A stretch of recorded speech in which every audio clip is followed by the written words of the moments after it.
Caribbean brothers. അതാണ് sir അവരുടെ nickname. താനിത് പൂർണ്ണമായും വിശ്വസിക്കുന്നുണ്ടോ? എന്ന് ചോദിച്ചാൽ ഞാനിത് പൂർണ്ണമായും അവിശ്വസിക്കുന്നില്ല സർ. മഹാരാഷ്ട്ര പോലീസിന്റെ ഈ റിപ്പോർട്ടിൽ ഇവർക്കെതിരെ തെളിവുകളൊന്നും ഇല്ല മിസ്റ്റർ ഇക്ബാൽ. അങ്ങനെ തെളിവുകൾ ഉണ്ടാവാൻ അവരിതുവരെ പിടിക്കപ്പെട്ടിട്ടില്ല സർ. അതുകൊണ്ട് തന്നെ തെളിയിക്കപ്പെട്ട ഒരു കേസുകളിലും ഇവർ പ്രതികളുമല്ല. 55-60 കാലഘട്ടങ്ങളിലെങ്ങോ ഇത്തരത്തിലൊരു കരീബിയൻസ് ഗാങ്ങിനെ കുറിച്ച് വാർത്തയുണ്ടായിരുന്നു.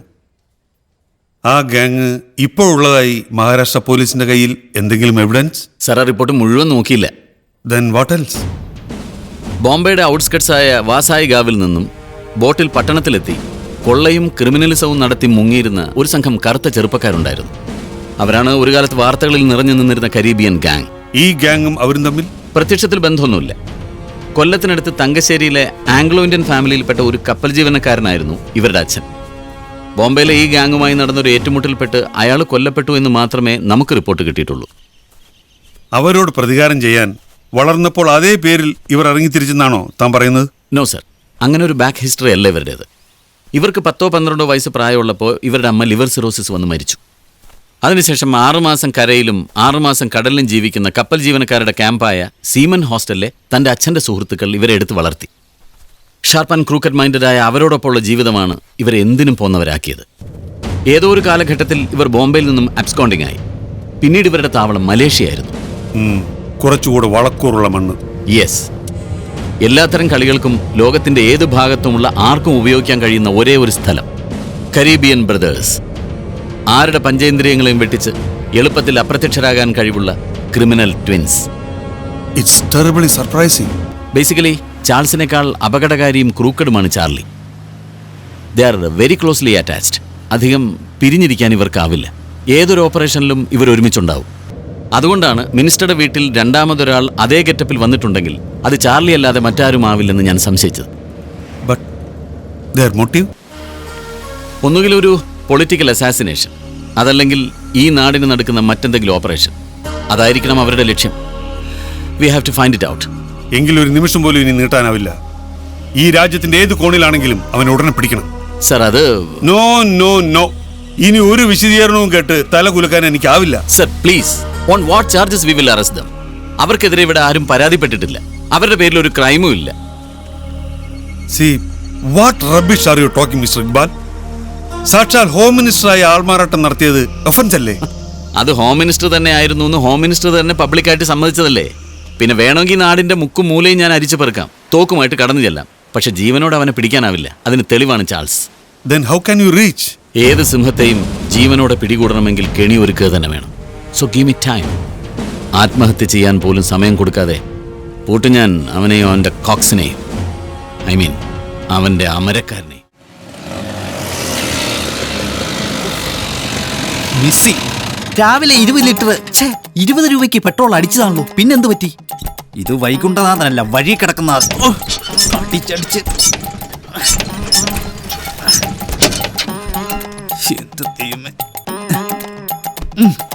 തള്ളാനും ആരുമില്ല. കൊച്ചിനെ കൊണ്ട് എങ്ങനെ തള്ളിക്കുന്നത്?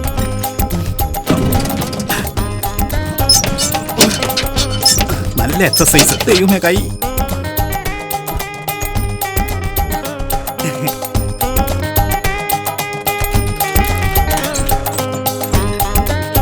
ചൂട്.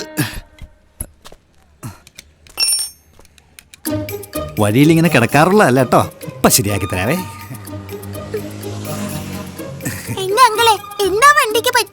അത് പിന്നെ അറിയാമെങ്കിൽ ഈ പണിക്ക് വരുവോ? ഇതിങ്ങനെ ഒരു മഹാകെണിയായി പോകുന്ന ആര് കരുതി മോളെ? സമയം പോയില്ല, ഇപ്പൊ റെഡിയാക്കാം. അങ്ങോട്ടും ഇങ്ങോട്ട് പോലെ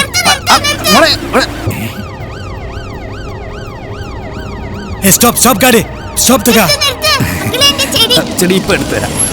സാറിനെ സോപ്പിട്ട് വേറെ എന്തെങ്കിലും പണി കിട്ടുമെന്ന് കൂടെ നോക്കാം. മോളെ സൂക്ഷിച്ച്. ചെടി മുമ്പിൽ വെച്ചേക്കട്ടെ.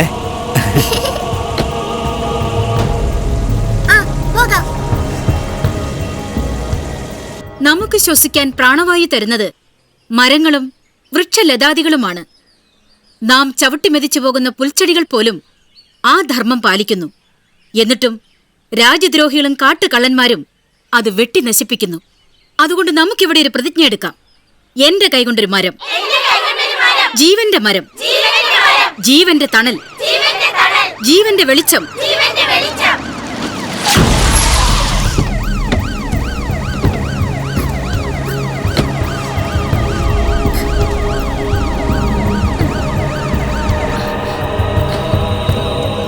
സാർ, ഒന്ന് കയറിട്ട് പോവാ സാർ.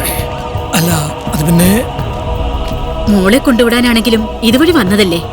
ഇവിടെ ഒരു ഫംഗ്ഷൻ നടക്കുക. ഒന്ന് കയറിട്ട് പോവാം സാർ. തിരക്കാണെന്നറിയാം, എന്നാലും ആ കൈകൊണ്ടൊരു വൃക്ഷത്തെ നട്ട് കുട്ടികൾക്കൊരു മാതൃക. ആയിക്കോട്ടെ. വരണേ സാർ.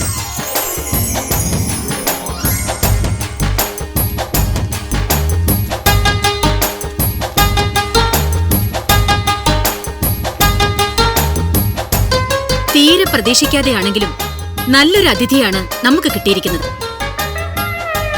അതുകൊണ്ട് അദ്ദേഹം തന്നെയാകട്ടെ നമ്മുടെ സ്കൂളിലെ എന്റെ മരം പദ്ധതിയുടെ ഉദ്ഘാടനം നിർവഹിക്കുന്നത്.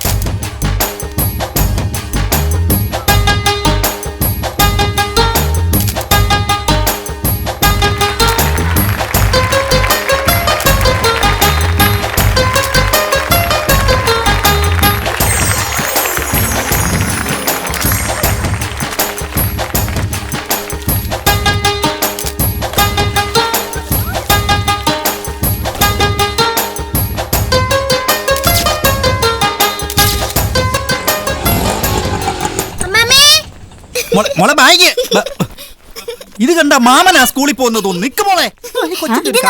എന്താ ഇത്? ഭാഗ്യ രാവിലെ പോകുന്ന വഴിക്ക് വണ്ടി ഒന്ന് പണി മുടക്കി. ഭാഗ്യത്തിന് വിശ്വേട്ടൻ അതുവഴി വന്നുകൊണ്ട് മോള് സമയത്തിന് സ്കൂളിലെത്തി. ഗംഗേ, കാപ്പിയൊന്നും വേണ്ട, പോട്ടെ. എല്ലാം ഫ്രെയിം ചെയ്ത് വെക്കണമെന്ന് അങ്കിള് പറഞ്ഞിരിക്കുന്നേ. ഏതങ്കിള്? ഫോട്ടോ എടുത്ത അങ്കിൾ തന്നെ.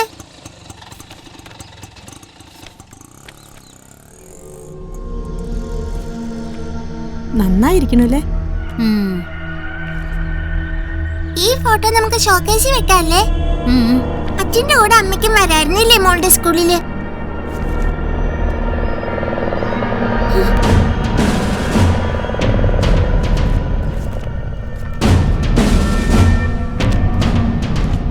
വന്നിട്ട് ഒരു മണിക്കൂറായി, എന്നിട്ട് മിണ്ടിയത് പോലും ഇല്ല മോളുടെ സ്കൂളിൽ പോയ കാര്യം.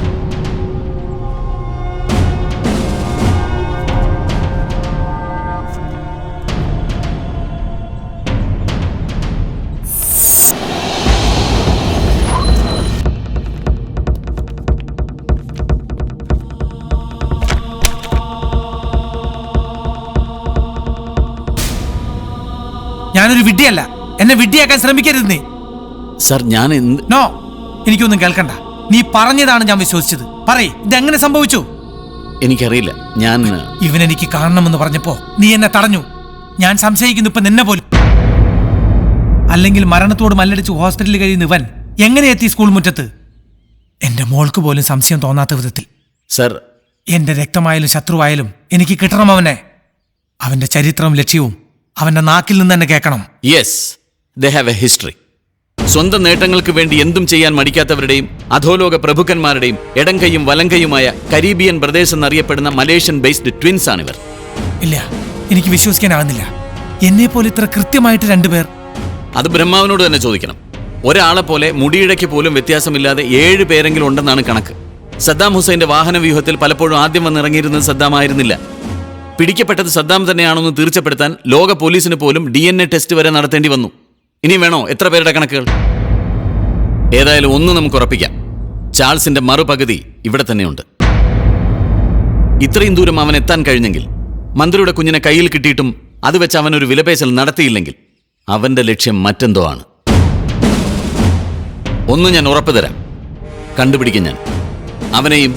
അവന്റെ പിന്നിൽ എത്ര വലിയ കോസ്മോക്രാറ്റിക് ബിഗ് ഷോട്ടിന്റെ തലച്ചോറുണ്ടെങ്കിൽ അതും.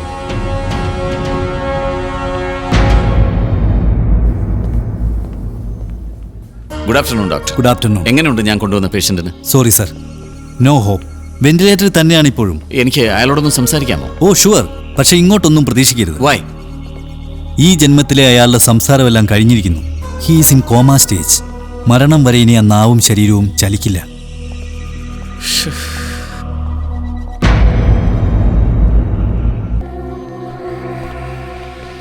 ഈശോമിശിഹായ്ക്ക് സ്തുതിയായിരിക്കട്ടെ ഫാദർ. ആ എപ്പോഴെപ്പോഴും സ്തുതിയായിരിക്കട്ടെ. ആ സിസ്റ്റർ, യെസ്, ഈ ഡോക്ടർ ഏത് ഡോക്ടറാണ് ഫാദർ? അത് പിന്നെ ആക്സിഡന്റ് പെട്ട് പോലീസുകാർ ഒരു പേഷ്യന്റിന് ഇവിടെ. ഓ, ഡോക്ടർ സതീഷിന്റെ. അദ്ദേഹം ഡ്യൂട്ടി കഴിഞ്ഞു പോയല്ലോ ഫാദർ. Oh my Jesus. എന്താ ഫാദർ? ഏയ് ഒന്നുമില്ല. ആ രോഗി ഒരു ക്രിസ്ത്യാനിയാണെന്ന് അറിഞ്ഞു. അവൻ ആരായിരുന്നാലും ആത്മാവിന് വേണ്ടത് കിട്ടാതെ പോകുന്നത് ശരിയല്ല. അതിന്റെ പാപം ഞങ്ങൾക്കും കൂടിയല്ലേ. അവന് വേണ്ടി ഒരു പ്രാർത്ഥന. ഒരു കാര്യം ചെയ്തോളൂ, ഡ്യൂട്ടി ഡോക്ടറെ ഒന്ന് കണ്ടോളൂ. കർത്താവ് കുഞ്ഞിനെ അനുഗ്രഹിക്കട്ടെ. എവിടെയാ ഡ്യൂട്ടി ഡോക്ടർ? ദേ അവിടെയാ. ഓ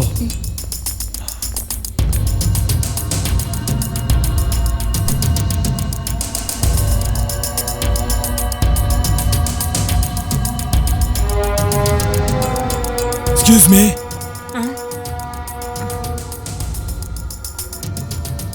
നമസ്കാരം അച്ഛൻ.